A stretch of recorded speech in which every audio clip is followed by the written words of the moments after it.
And it is true that some years ago, the last time I went to UK, which was about 4 or 5 years ago, and I met one of my old friends, from Cambridge, and he is what we call an actuary. An actuary is a person who works out the mathematics of insurance risk. And before I met him, he checked me out on the website, and he did say, Ajahn Brahm, you are now a brand.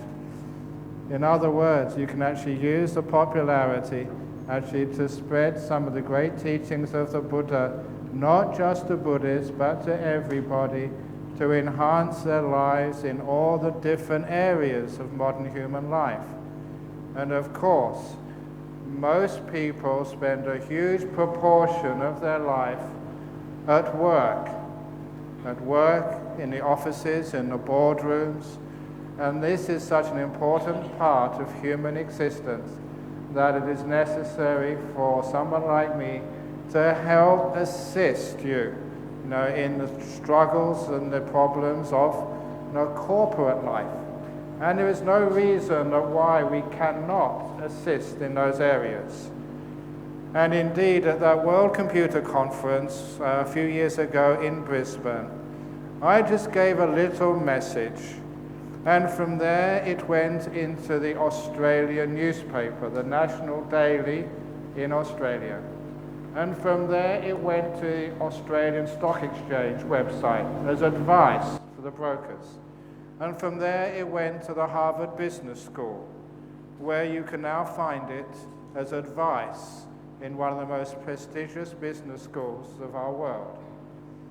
And I'm very pleased at how wide this has been disseminated as a very simple means of overcoming stress in the workplace, especially in the boardroom. Because at a recent event, the Mayor of Perth City, when she gave her speech, she said, I learnt this simile from somebody, and it was my simile, and I told her afterwards, I invented that one. And she was so pleased and surprised that she'd heard it in a roundabout way. This is the first simile, practical Buddhism for everybody, so that you can lessen the stress in your workplace, increase your efficiency, get more done for less work, which is what business wants. And it's a simile of how heavy is a glass of water. If you've seen this before, please bear with me so you can see it again, because this is practical advice. How heavy is this glass of water? The longer I hold it, the heavier it feels. After 1 minute, I start to get tired. After 2 minutes, I'm in pain. After 5 minutes, I am in agony and a very stupid bhikkhu. What should I do when this starts to get too heavy to hold comfortably? You just put it down for a couple of minutes. Even 30 seconds will be enough. Because after 30 seconds of resting your arm, when you pick it up again afterwards, it is much easier to hold. This is the meaning of stress in the workplace and the inefficiency of people who work in the highest levels of business. They keep on working even though their brain is exhausted and is not working efficiently. They think I have to keep working on the project because there's not enough time to complete it. And what they do is they waste so much time and their productivity is down, the quality of their decisions is poor. And instead, I ask people, when your brain gets too tired, too stressed to make good decisions, relax, rest, meditate, listen to some music, anything, but don't think about the business. Relax. Because if you just spend 10, 15 minutes, half an hour relaxing, you are re-energizing your human brain, making it clear, so when you go back to the project afterwards, your brain is now efficient again. It can see through all of the difficult things you have to consider, and make a wise decision, you increase your productivity of your human brain. And if you think that you cannot afford half an hour in the middle of the day to meditate or to relax, you are missing the point. In Harvard Business School, they call that an investment for the afternoon.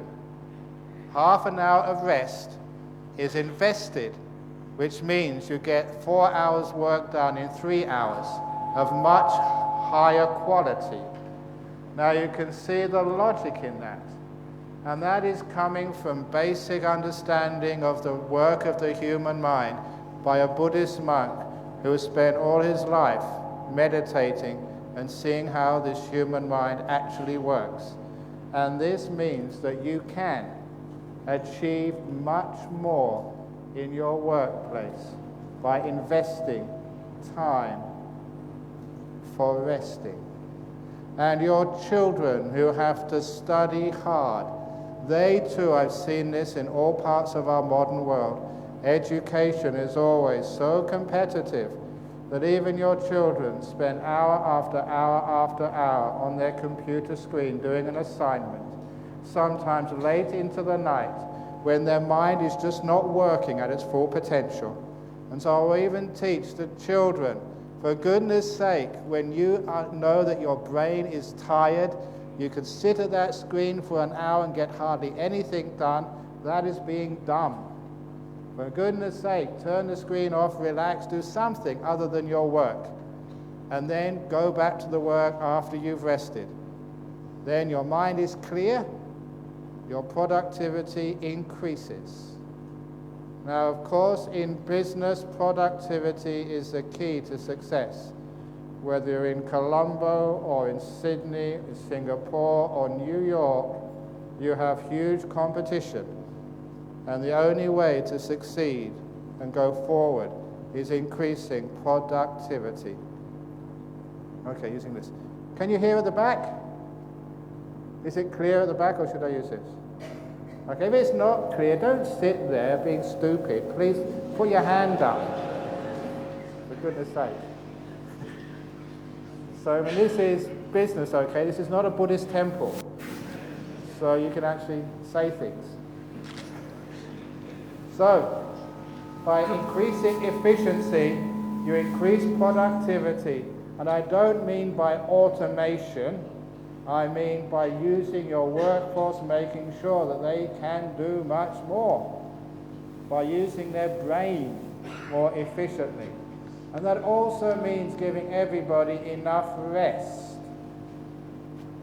Because I don't mind saying this, I recently, the last time I went to my franchise in Singapore, they told me that the whole admin department had resigned. And the reason was, that they were very efficient, maybe in one sense, but they had very, very poor public skills. So everyone was so upset at each other, the whole admin resigned en masse. Now that is a good example that your people, yourself and the people you work with, that is the strength of your company. And if you don't know how to look after one another, you'll find that many people will leave your organization. And you may understand that human turnover is one of the great drains on any business.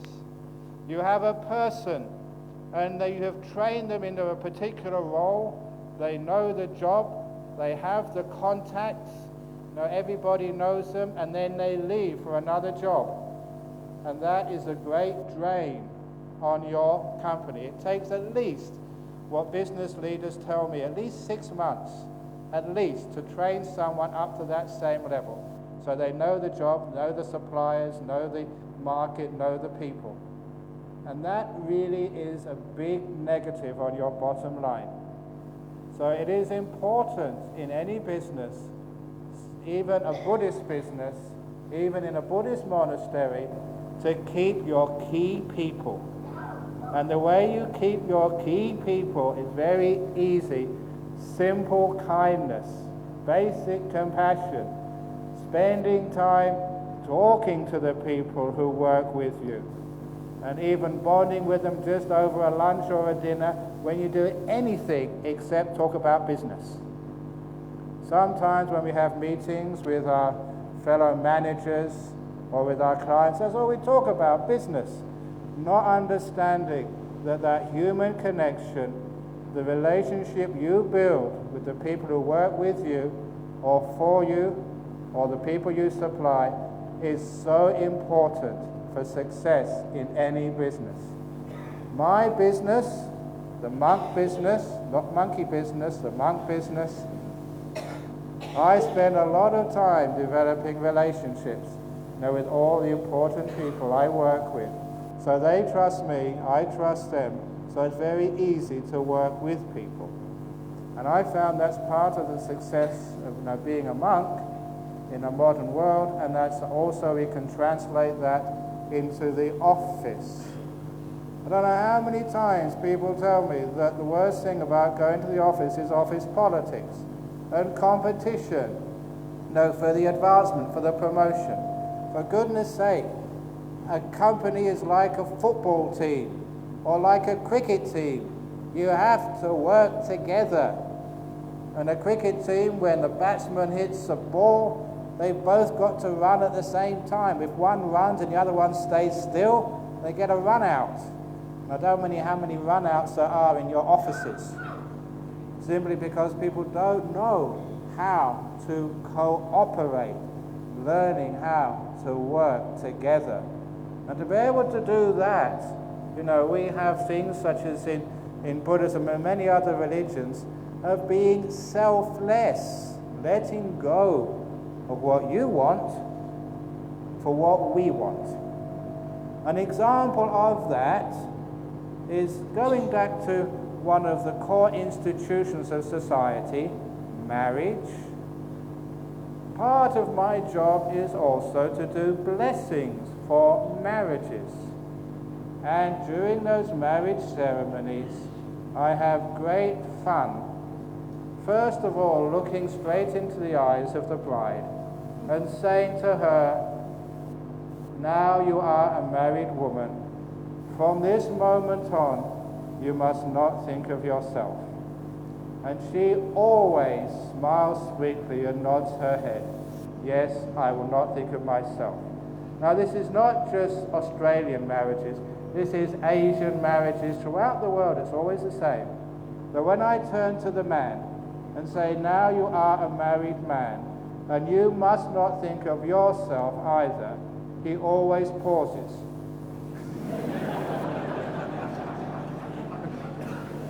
But eventually he comes around and said, okay. And then, still looking at the newly married man, I continue by saying, from this moment on, you must not think of her, your wife. And he gets confused. And I look quickly at the wife and said, now you're married, you must not think of him. Now this is called teaching by the method of confusion. Because when people are confused, they're actually paying attention. It's like a riddle, like a crossword puzzle. They pay attention, which means when I give them the answer to this riddle, they get it and they remember it. So I say in a marriage, you should never think of yourself, nor should you think of your partner. In a marriage, you must only think of us. Not me, not him or her, but of us. You're in it together. So, if there's any problem, I continue, whose problem is it? And they always give the correct answer. It is our problem. In a marriage, it's not his problem. It's not her problem. It's never my problem. It is always our problem. And just that simple piece of insight saves a lot of difficulties in marriage. And now I extend that to the company. If there's a weak person in your company, whose problem is it? It's our problem, the whole company's problem. Just one person can bring Bearing's Bank down. One person's mistakes or stupidity can destroy your whole company, which is why in a company it's not his problem, it's not my problem, it's not her problem, it is always our problem. Now that is the key to working together, to cooperating, realizing that we are in this together. It is not my company. I never say the Bodhinyana is my monastery, it's our monastery. All the stakeholders are involved so that we can learn how to work together rather than working against each other. Many years ago, just before the unification in Germany after the Berlin Wall came down, one of my members migrated from what was then called West Germany, which at the time had one of the best economies in the world. I think it was parallel with Japan as being the leading economy of the whole world. And he told me that when he migrated to Australia, his friends said, oh, the West German economy was so successful because everyone in West Germany worked so hard. And he said, no, that is not true. Now, I am from West Germany. I worked there for so many years. We are not successful because we work hard. He said, we are successful because we cooperate and work together. And he described an Australian workforce. He said, you work against one another. He said, in West Germany, we work together in the same direction. And that is really important in any company, to please take away the competition and get cooperation. How can you do that practically? Basically, if you are a CEO, a manager, please do not reward competition. Reward cooperation. Be aware of the people who can work with one another, the ones who have the emotional intelligence to be able to make those connections with others and work together, as they say, as a team, not as an individual. An example of that is the upcoming World Cup soccer. And I like reading it. I used to follow soccer, but unfortunately the team I used to follow always kept losing. There was so much suffering, that was one of the reasons I became a monk. But I still keep an interest in the game. And World Cup soccer coming up. And I notice there's all these great stars, these individual heroes, the Ronaldos, the Lionel Messis. These are people with such great skills at soccer. But you will find that not necessarily do their teams even get to the final and win. Because a team is not made of individuals. It's actually how they work together, how they combine.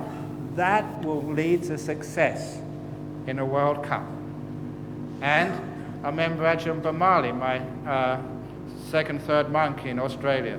He made the observation, if any of you follow English Premier League soccer, that Manchester United were always winning everything in the English Premier League until their manager, Alex Ferguson, resigned.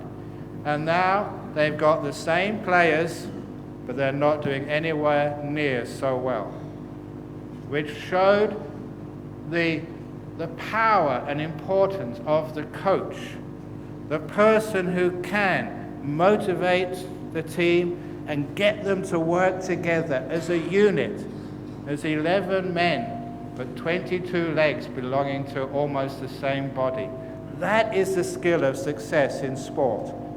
And people in business look to such examples to have success in their business. It's not just getting just the best performer. It's not just getting a star manager or a star salesperson from another company. It's getting somebody who knows how to work together. So if you can reward cooperation. What you are doing in your companies is attracting people who can work as a team, rather than wasting time working against one another in what is so well known as office politics. So don't promote the people who just achieve. Promote the people who can work together as a team. Those are the future of your company. I do manage to meet in my job. It's a fascinating job being a monk. I thought when I became a Buddhist monk, I would just be sitting in a cave for the rest of my life, just meditating, doing nothing. Being so poor, you never get to meet important people. But this is not what actually happens. Just before I came here, I gave a talk in Kuala Lumpur, and with what I was told afterwards was the head CEOs of Kuala Lumpur, the movers and shakers in the Malaysian economy, were listening to my talk. I get to meet famous people, like Queen Elizabeth. I never thought as a Buddhist monk you would receive an invitation to a state dinner in Parliament House in Canberra with Queen Elizabeth and Prince Philip. It was a weird experience, which I'm just going to expand upon, because I got the invitation from the then Prime Minister of Australia, John Howard.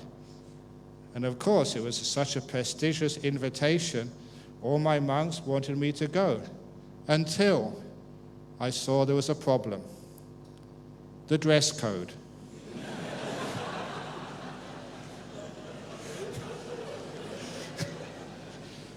This was a state dinner in front of Queen Elizabeth.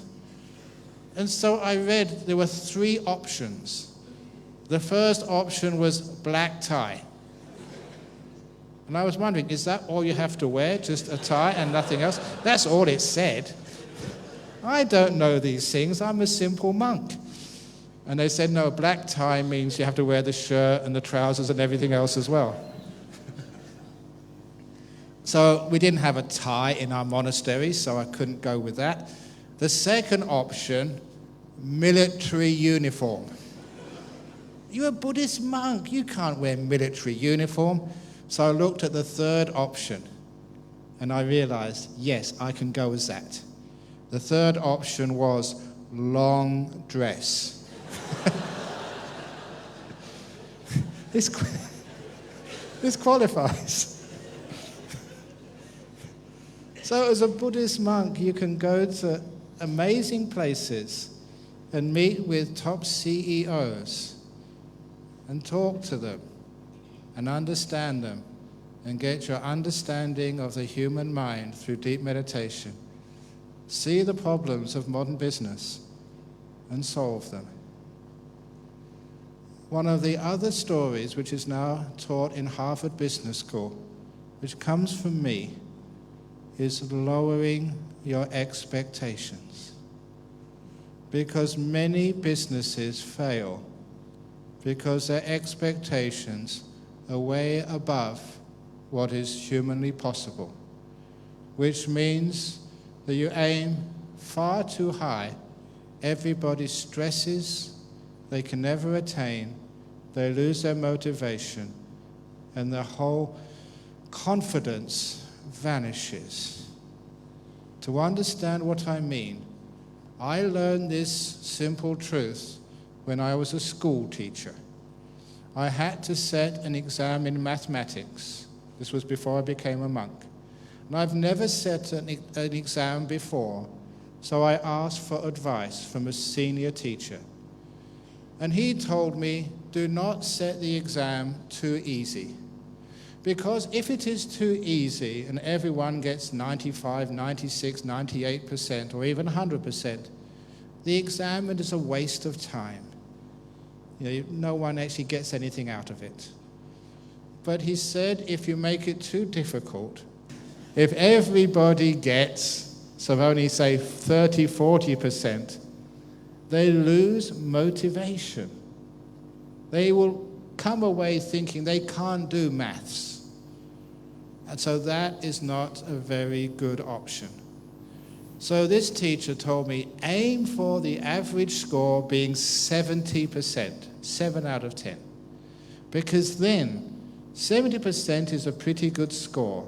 So all the children in your class, they will come away thinking they can do maths. They will retain their motivation.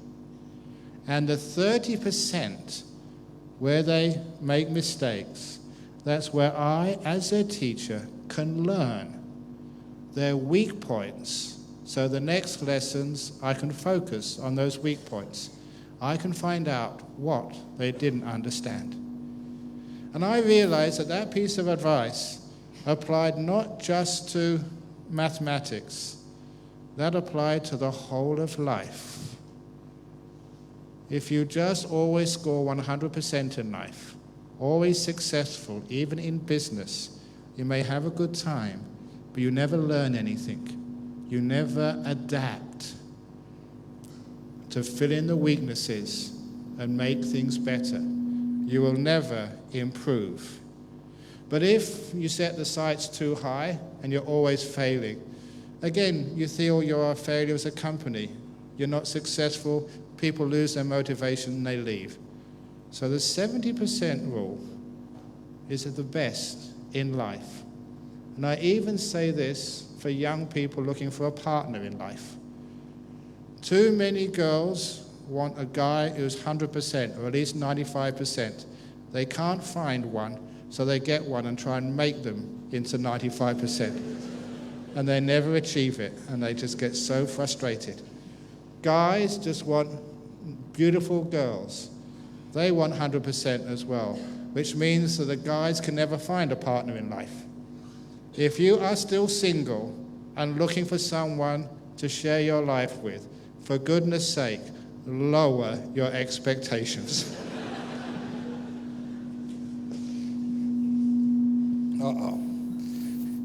And that's the same in business as well.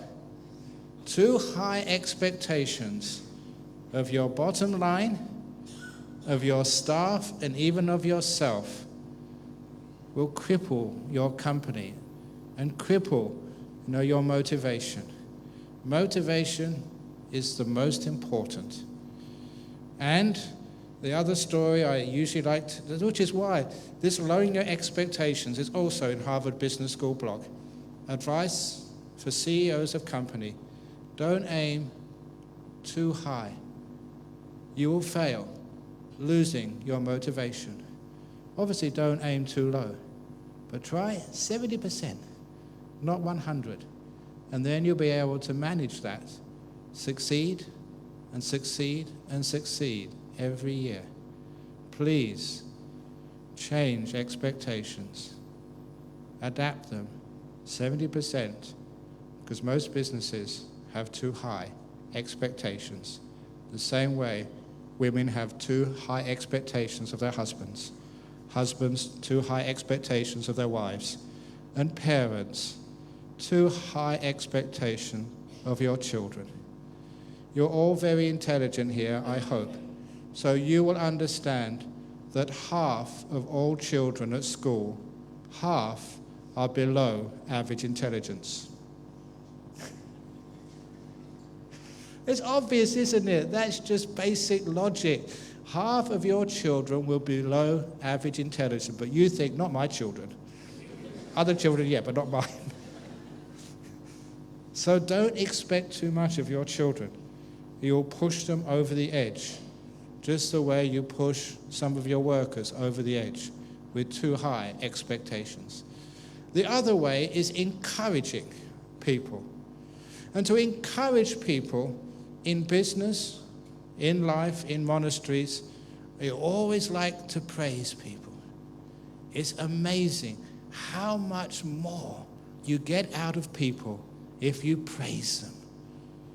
I learned this a long time ago. Even, my monastery, I started from nothing as a monk. And I still got nothing, but we've got lots of good successes. But starting from such a poor base, over in Australia. Hardly any support. We had to build it up slowly. And I remember one of the first projects was building an ablution block in our monastery in Perth. We could not afford a builder. I had to learn how to do plumbing. Now, I remember when I was at Cambridge, I studied theoretical physics. I was all up here, nothing down here. So I had to learn to do plumbing. So all I did, I went to the shop, the big plumbing shop, and said, "Here are the plans, can you please help?" And so the fellow selling me the plumbing bits, he explained how it all goes together. So we made the order. I did it all myself. We had to get it passed by the health inspector of our local government. It did pass first time. And so at the same day, I got the bill. So I got a check from our treasurer to pay the bill. And I sent a letter to the plumbing company saying, "Thank you for your help. Because of you, the plumbing passed. Thank you so much." Now, I was a very simple monk. I never realized this was a big company, and actually the bill gets passed to the accounts department. And the accountant, or the person working in the accounts department, opened up the envelope and saw a letter. And straight away, she thought that must be another letter of complaint. Because in Australia, and I think maybe Sri Lanka as well, you only send a letter to a company to complain about something. But when this little clerk read the letter was actually praising them, it was so unique, she took it to the manager of the accounts department, who read it and took it straight to the CEO of this big company, because it was so rare to get a compliment. And the CEO picked up his phone and rang the branch where I had brought this stuff and asked to speak to the person behind the counter who'd sold this to me, and said to him, "Fred, that's wonderful. I've just read this letter of praise for your service to one of our customers. That's exactly what we want in our company, Fred. Great job. And by the way, what salary are you on?" And the boss gave him a raise right there. And as it happened, that happened in the morning, I went into that plumbing shop in the afternoon to change a part. Now this is in Australia. These plumbers in Australia are huge. They're very tough and strong with no tattoos on them. And they were in line ahead of me. But as soon as Fred saw me, he said, "Ajahn Brahm, come over here." So all these big guys had to wait while I was served first. And that's when Fred's friend told me what had happened that morning and why I was giving VIP service. And I said, "I got this part, it's too small, I need to make it bigger." He said, "Come round the back." And I said, "There's a sign there, customers not allowed round the back." He said, "That doesn't apply to you, come round the back." And I got the part changed. And it was twice as big and about 4 times as expensive. And so I said, "How much do we owe you?" And I always remember his smile. He said, "Ajahn Brahm, for you, nothing." And so straight away, I realized the economic benefits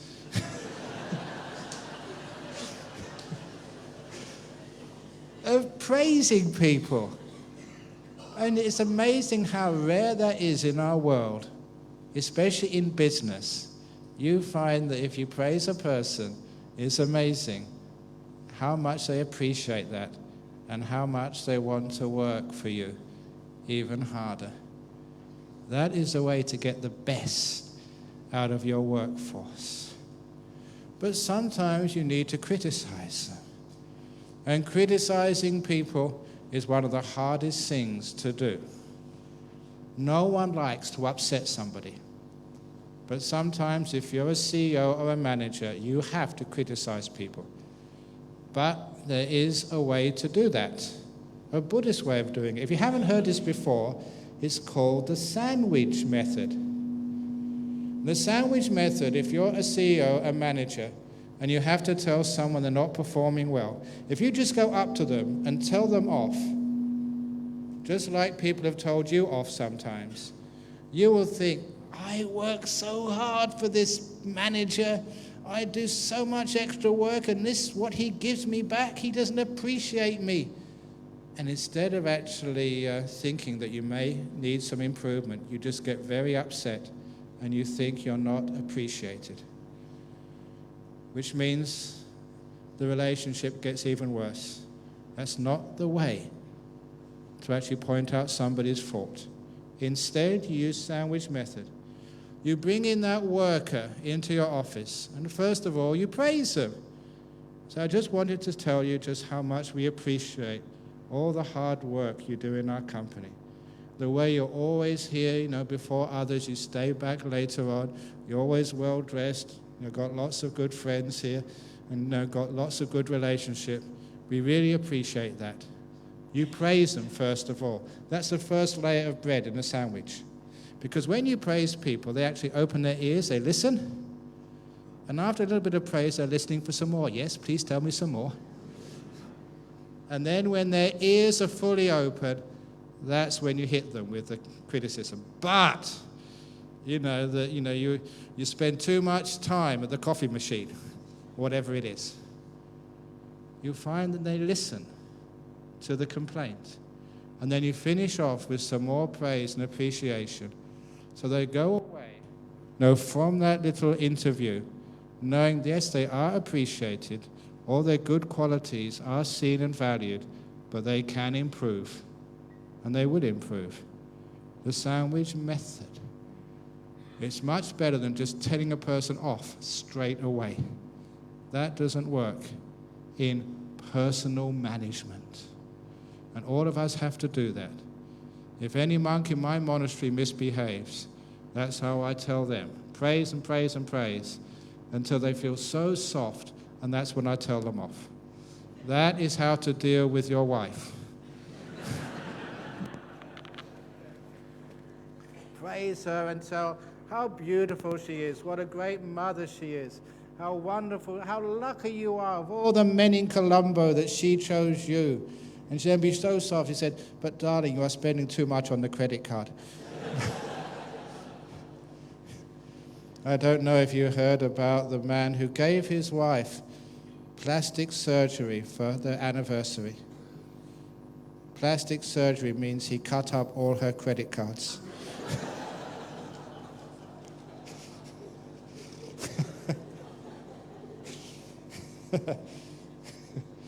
Or while I'm on that subject there was Valentine's Day.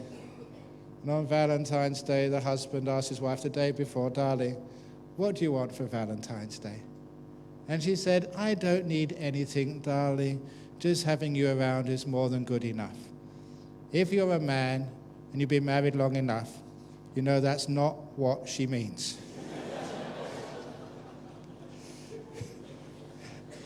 Of course she wants something. So he said, no, look, I want to buy you something for Valentine's Day. What do you want?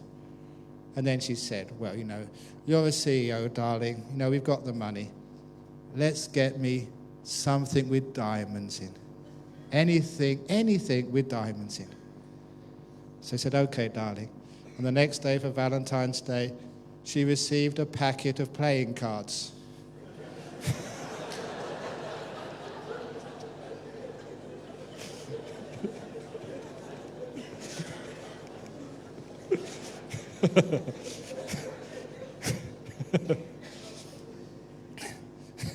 That's only a funny story. It's not a recommendation.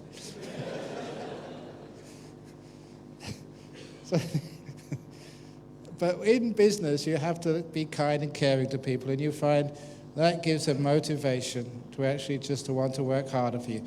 You never underestimate just the power of a little bit of praise, a bit of encouragement, which actually gets people to work hard. And that's your resource. That's what makes things work. And not just the people who work in your company, but the people who are your suppliers, the people who are your customers. That company loyalty, of course, you wouldn't believe just how powerful that is for success. I have known some very wealthy people, and the one thing I've noticed about them is they're great communicators, and they know how to be kind to one another. They have what is known as emotional intelligence, which is one of the things you cultivate through meditation. You cultivate if you go to a good temple, church, or mosque, you cultivate the ability to actually to connect with other people, to trust one another, which is so important in business. At a conference many years ago with Angie organized, we had Colin Ash, who was a professor of economics, I think at Reading University, and an advisor to the Bank of England. And he came along and said one of the biggest problems in business, he called transaction costs. The amount you have to factor in to costs and profits simply because you cannot trust that your supplier will deliver the goods as is specified in the time they say they will send them. You can't trust people. And also your customers cannot trust the product you sell to them actually does fulfill the specifications and they will receive it on time. That lack of trust in business, which you all know what I'm talking about, that is a big drag on all economies, which is one of the reasons why he was saying religion is a positive for business, because it does teach people to be more honest and trustworthy, which lessens these transaction costs and increases the bottom line of your business. When people know they're going to be paid on time, when people know that their product is going to arrive on time and it's going to do the things which it says it will do, you will find that that product's reputation will increase and give it the edge over other products. Your company will be known as someone who can actually supply the goods in the right time to those specifications. Short term, you may not make as much money as these fly-by-night companies who come and go very quickly. But in the long term, you will be very, very successful. In business, honesty, trustworthiness is actually a great plus. In the long term. Short term, maybe no. Long term, certainly. So it's one of the reasons why, if you can develop that ethos in a company, trust, goodness, emotional intelligence, you'll find the business actually succeeds. My business succeeds because people can trust me. They know if I say I'm going to come and give a talk somewhere, I will come. They know that what I say actually works because I have track record, which means that they trust.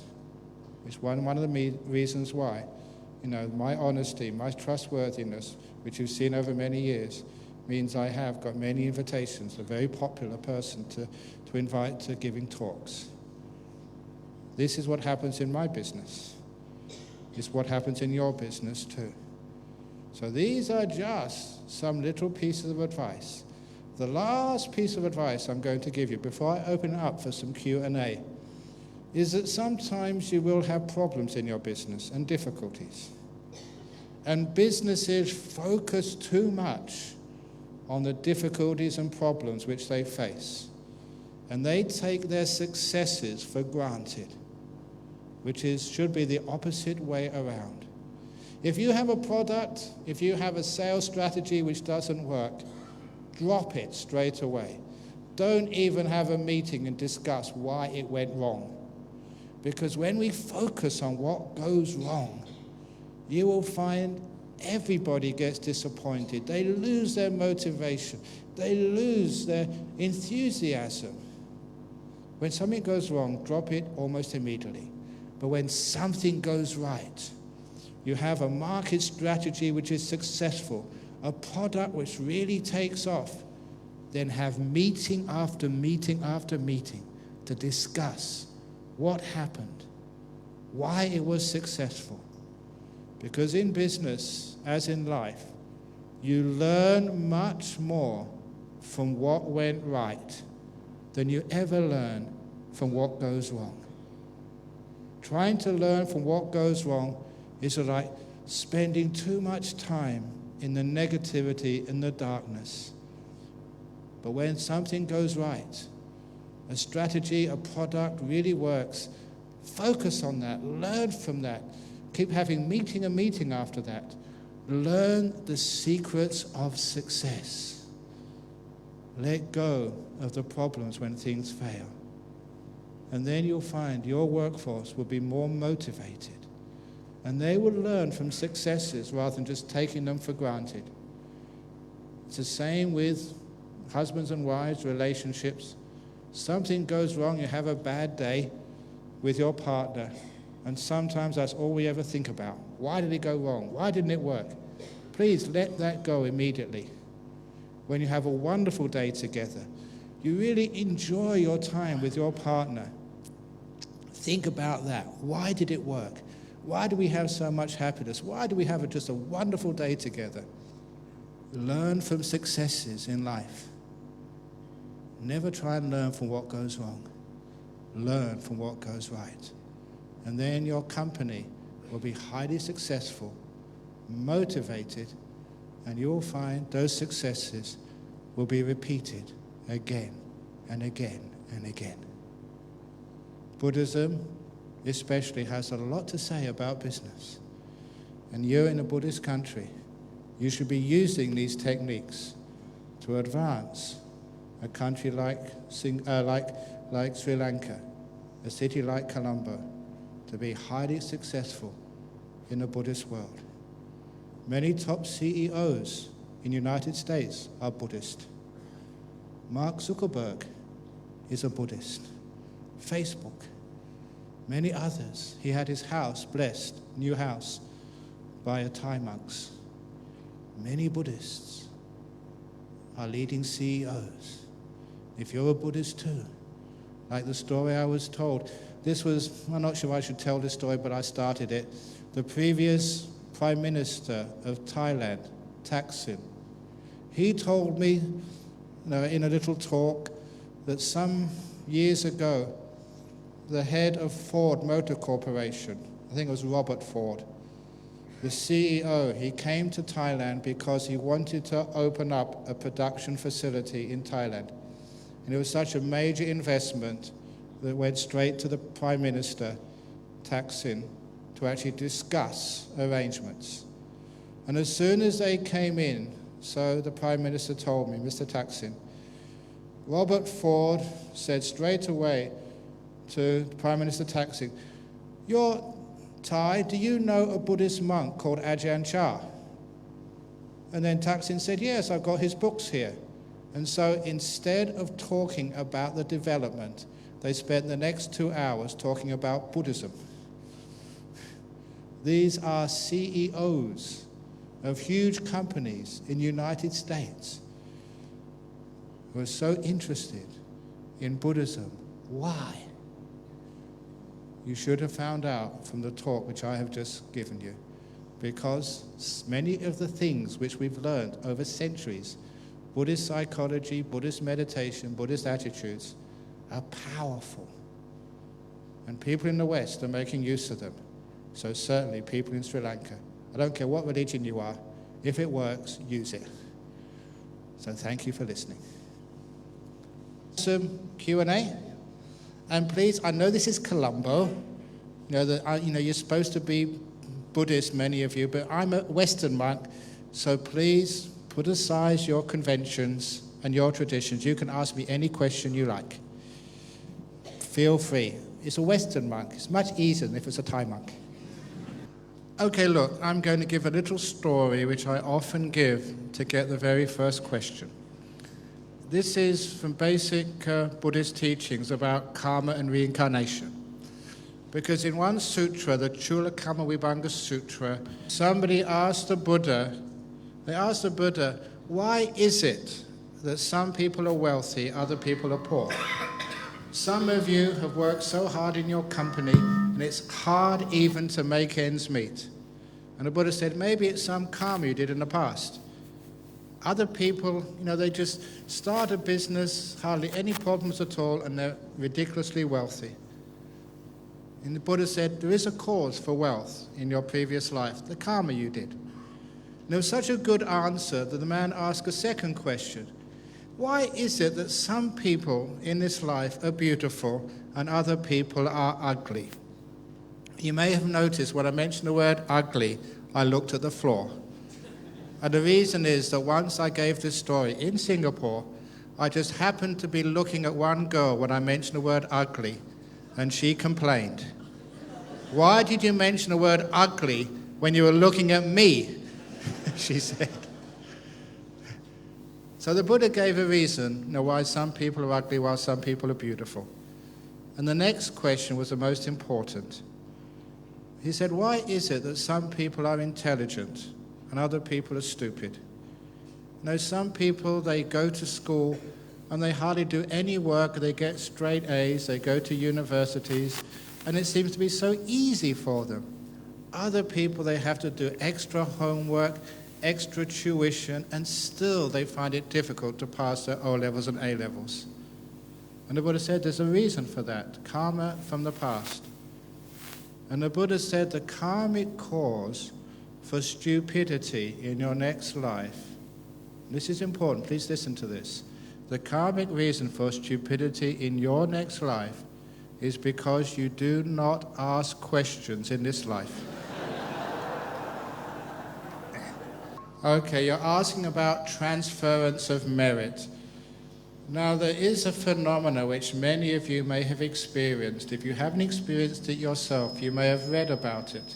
A sister, a brother, or even a son or daughter may be studying, say, in London, and they have an accident.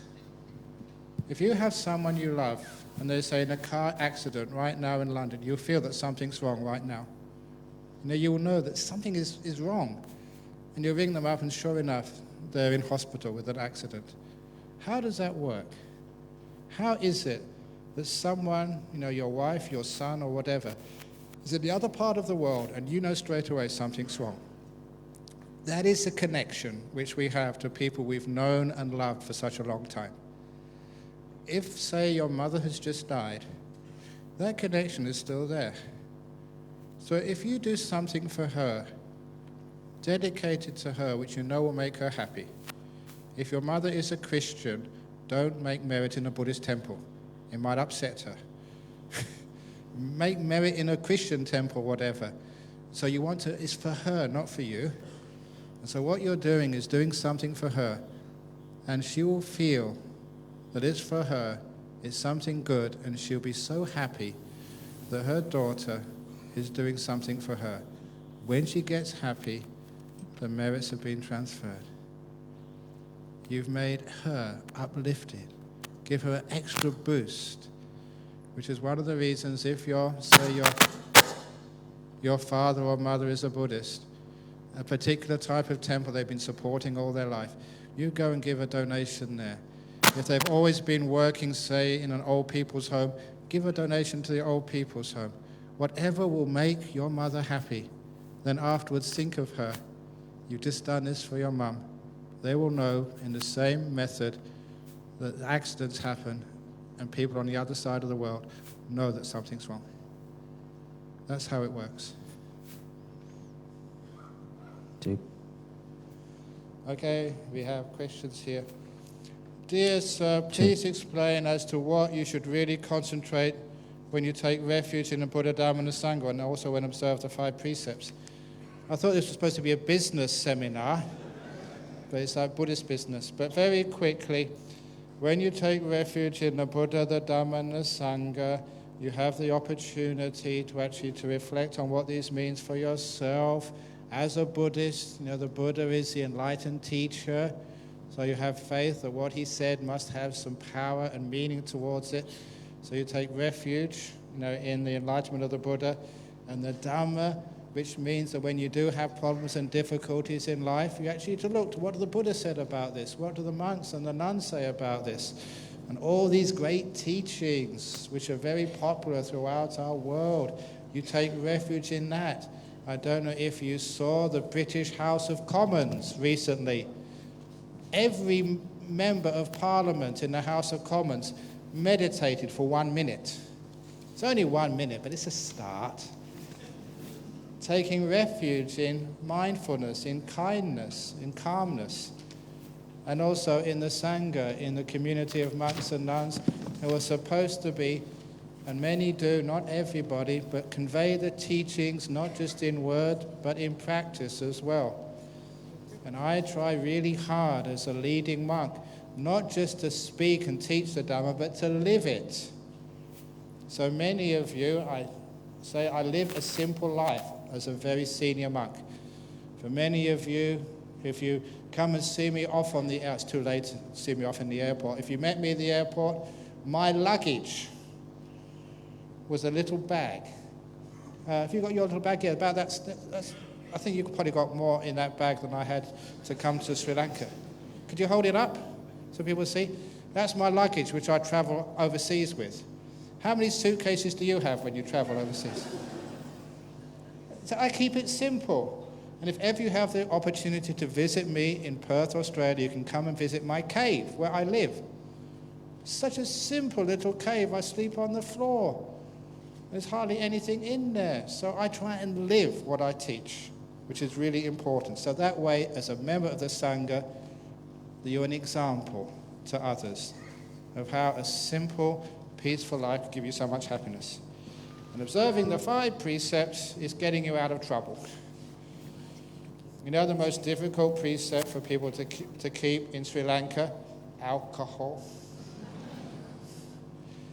And I will tell you a story. That there was a man, a businessman in Sydney. He was at a party, I think Christmas or New Year, having too much to drink, and he decided to drive home. In Sri Lanka, Australia, many parts of the world, drink driving is so dangerous that the police, if they catch you, they will fine you, even take away your license. But he thought, no, the police won't catch me, I'll take a chance. As it happened, the police were checking every vehicle on one of the main roads he used on his way home.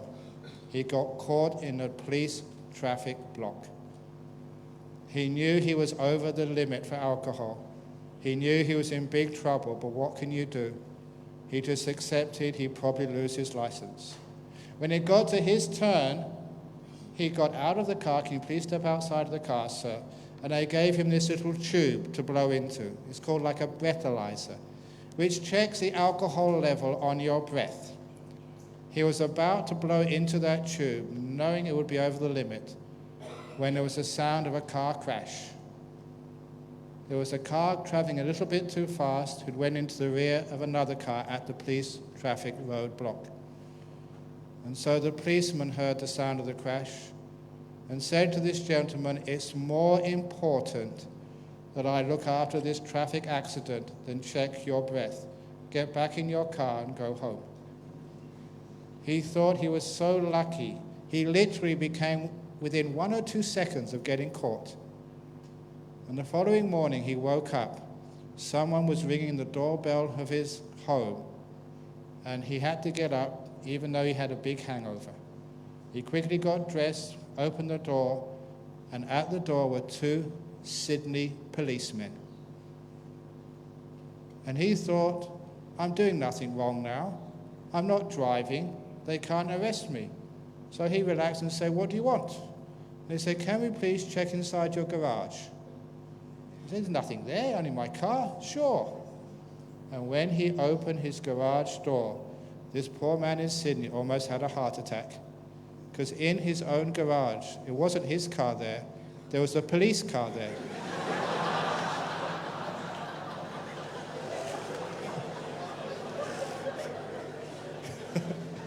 And you can work out yourself what happened. Those are the dangers of breaking the 5 precepts. Okay. Being a layperson, pursuing a career, can you still thrive towards enlightenment? How do you enhance your spiritual life and the Buddha's sense living a lay life?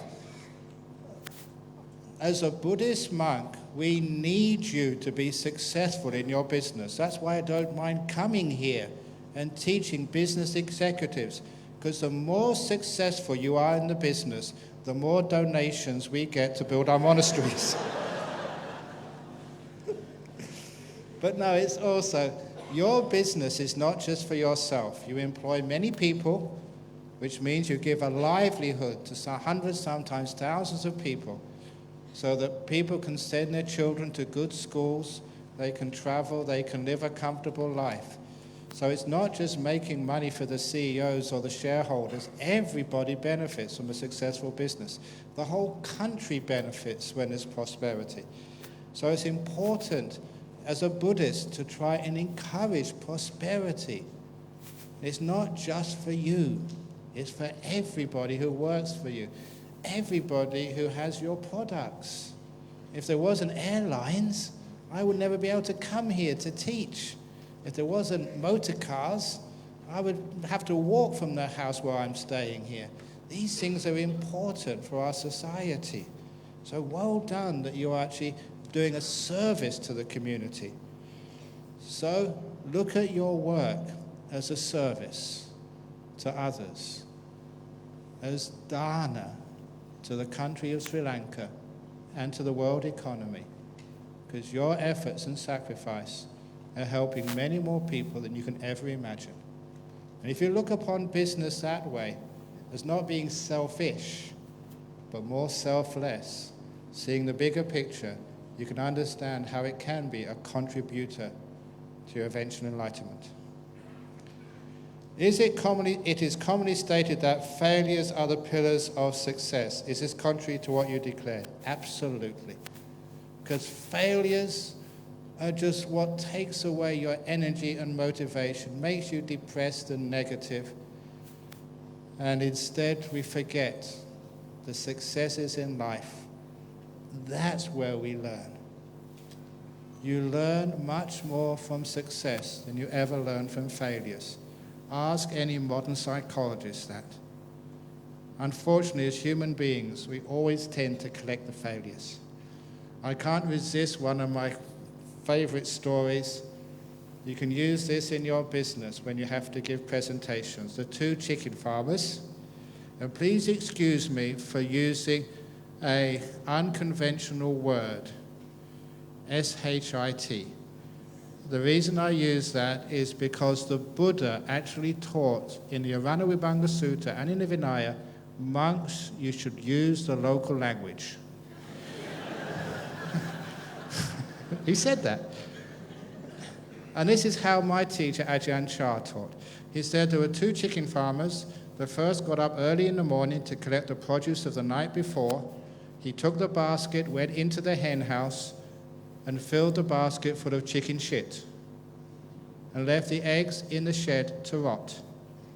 He brought the little pellets of dung back into the house, where it made a big stink, and the family were very disappointed with him. He was a very stupid chicken farmer.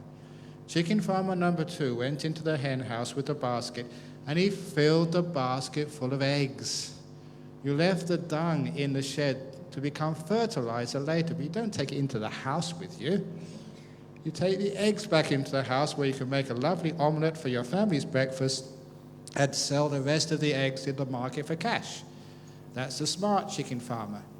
And the meaning of that simile, when you collect what your business has achieved over the past year, do you collect the shit or the eggs?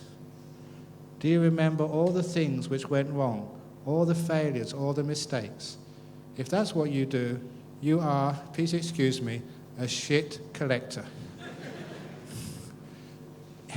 Instead, please remember all the successes you've done in life, in your business. Collect the eggs. Then you're an egg collector. And you leave the shit in the past to rot. Number 1, you're motivated. You're energized. Nothing breeds success more than success. The confidence, the belief that you can succeed. And that's what we do when we remember successes. And too often in life, we forget. It worked. Why did it work? The Sri Lankan cricket team, why did it win the World Cup a few years ago? Do you know, have I told you that story, why the Sri Lankan team beat Australia in the World Cup cricket? The reason was, a couple of months before, the Sri Lankan cricket team were playing Australia, maybe a month before somewhere, playing Australia in a practice one-day match in Perth. At lunchtime, the Sri Lankan team were doing terribly. So they asked one of the boys to quickly come to my temple and get 12 pieces of pirate thread for good luck. And so, being a very kind monk, I made 12 pieces of pirate thread for their wrists. It was too late for that match. They lost. But a couple of weeks later, the Sri Lankan cricket team beat my team, Australia, in the World Cup.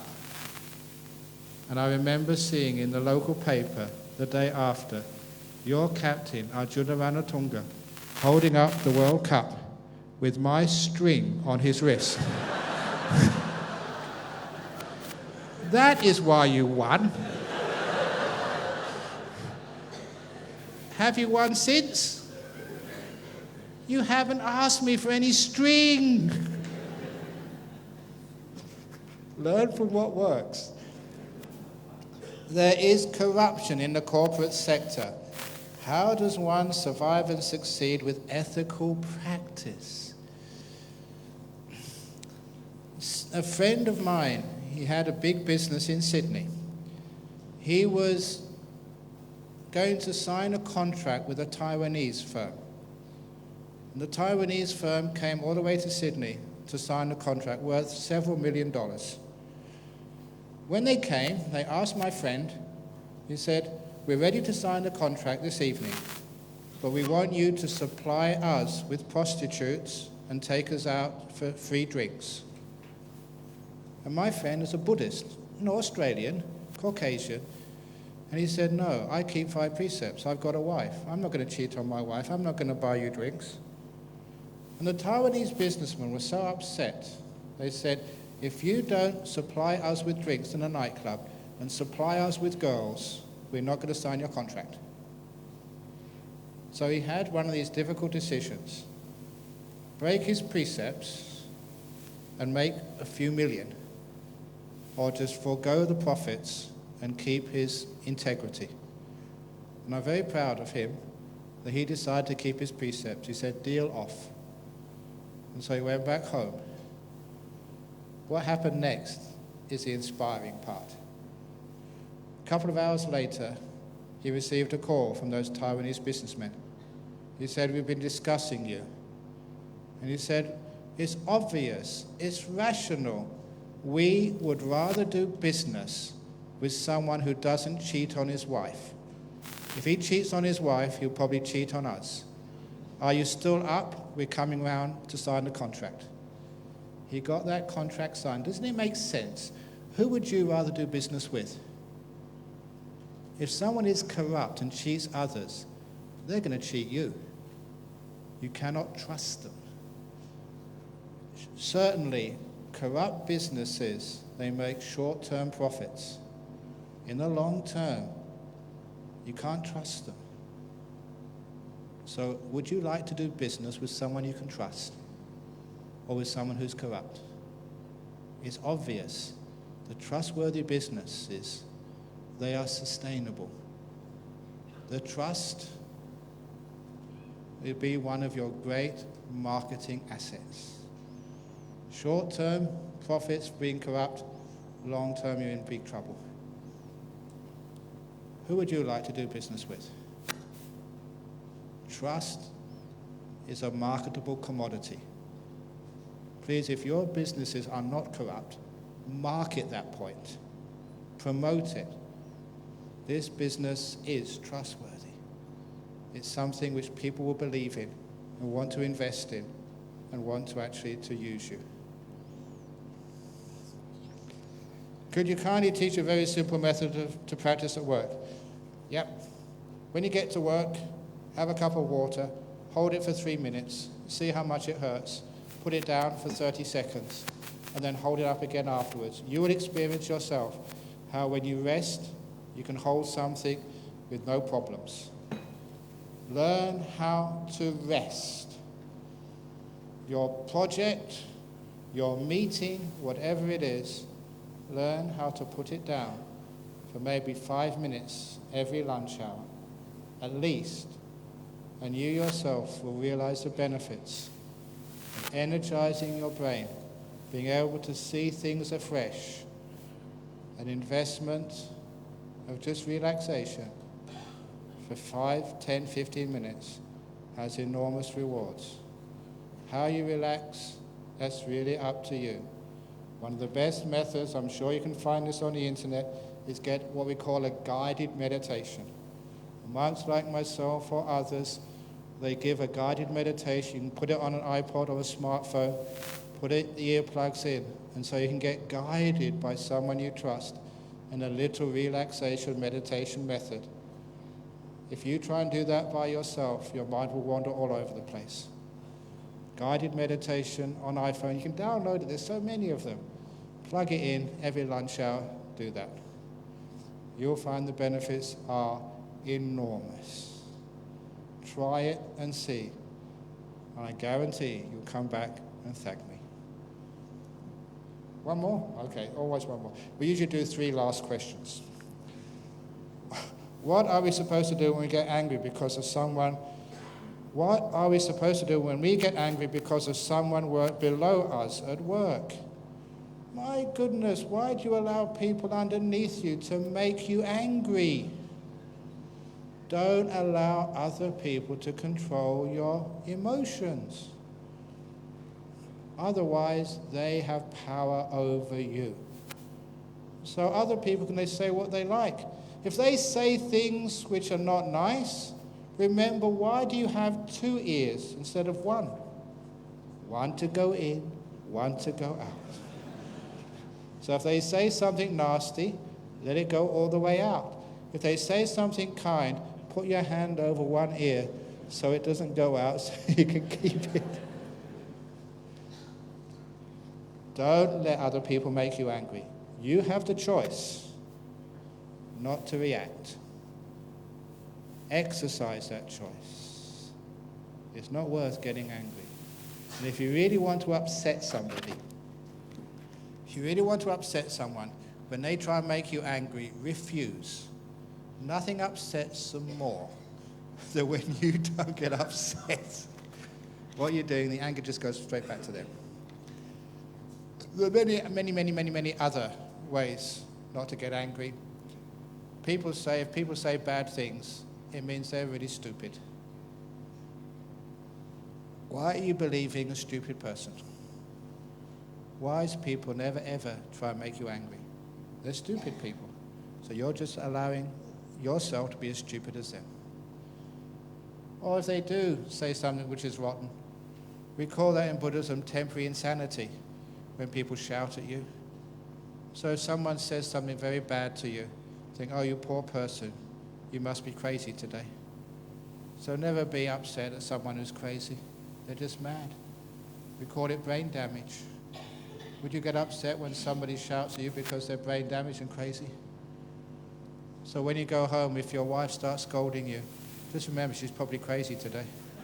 Going on one of the women things. So it's not you. Don't allow yourself to get upset. I wanted to ask a question related to running Buddhist organizations. Yeah. Because in my years of volunteering, what I sometimes find more challenging than working in the corporate world is serving in a Buddhist organization. I'm sure some of you have experience. And since Ajahn Brahm did mention that recently he heard that the admin team at the Buddhist Fellowship had resigned, and I thought that it's worth sharing with you that this actually arose from hiring that we made that was a mistake, or rather I term as a mistake, the person was very efficient. And as it turned out, she drove everybody to work really hard to the point that she could be very pressuring. And I proposed that we really need to remove this person. But like many executive committees, you don't always get consensus. And when you do end up with a situation like this where one person becomes rather disruptive to the entire organization, you end up splitting the executive committee, which suddenly a Buddhist organization that's supposed to be in the business of promoting morality, wisdom, and mindfulness, it has turned into a political organization, which is why I said I would even step down, because I rather have harmony than to have a political organization out of a Buddhist organization. So I would like to pose this question to Ajahn Brahm, because many of us serve in a Buddhist organization thinking that it would be very meritorious and very rewarding. And it is rewarding spiritually, but it can be extremely challenging to the spiritual well-being of a person. So please advise us accordingly on how to maintain harmony while being effective in being in the business of promoting right speech, right action, right conduct, right effort, and right livelihood. Thank you. Even if it's not well run, it doesn't have to be organized that well. I tell many people in Australia, if you do not like organized religion, come to our Buddhist temple. We are disorganized religion. But still, people enjoy that friendliness. So, as I mentioned when I gave a little talk at the Buddhist Fellowship in Singapore, you are Buddhist first of all. Keep that as your priority, what you're in business for. And then the next thing is, in business and in a Buddhist temple, people are far more important than things. It's not just how much money you have in your organization. It's not just the beauty of your temples or how many chandeliers or gold Buddha statues you have. That is not impressive at all. What is impressive is the quality of the people who are part of that organization. What sells your products is the person in front of the sales counter, their kindness, their enthusiasm for the product. People are far more important than things. And if we can remember that in an organization, instead of getting the work done at the expense of people, we look after the people. The work gets done, the work doesn't get done. That is not as important as the people. In my monasteries, these two monks here have spent time at my monastery. I ordained them. I'm their preceptor. I've often told them I'd rather have a monastery where the grounds are not swept, where the toilets are dirty, but the monks are happy, than a monastery where everything is spotlessly clean, but everyone is so tense. What type of temple would you like to go to? So when we know priorities in life, many people work so hard for their family, but your children never see you. Your priority is wrong. You're working for your family, but you don't see your family. So remember, the family becomes first. That's what you're working so hard for. So remember your family, spend time with them, even if it means your career is not advanced. Your career is there for your family, for your happiness, not the other way around. So when you reorder priorities in life and find out what's really important, then your business is successful, and so is your life. And your Buddhist communities are not dysfunctional, because you know what's really, really important. It's a Buddhist society. It's a Buddhist temple. Buddhism is supposed to be compassionate and kind. So please, if you're a Buddhist temple, if you're a Hindu, a Christian's supposed to be love your neighbor, not blow up your neighbor. So please be kind. Know what's really important in life. Get the priorities right, and everything else will come afterwards. as many psychologists have proven time and time again, success is not the cause for happiness, but happiness is a cause for success. Again and again, that's been proven. If it's a happy company, you will be successful. But if you'll try and get success first, you're not going to be happy. Okay. Thank you all for listening. Very beautiful note of it is not success that brings you happiness, but happiness that brings you success. And may all your lives be happy so that you will be successful. And in a traditional way, can we pay our gratitude to him by saying 3 times, Sadhu, Sadhu, Sadhu.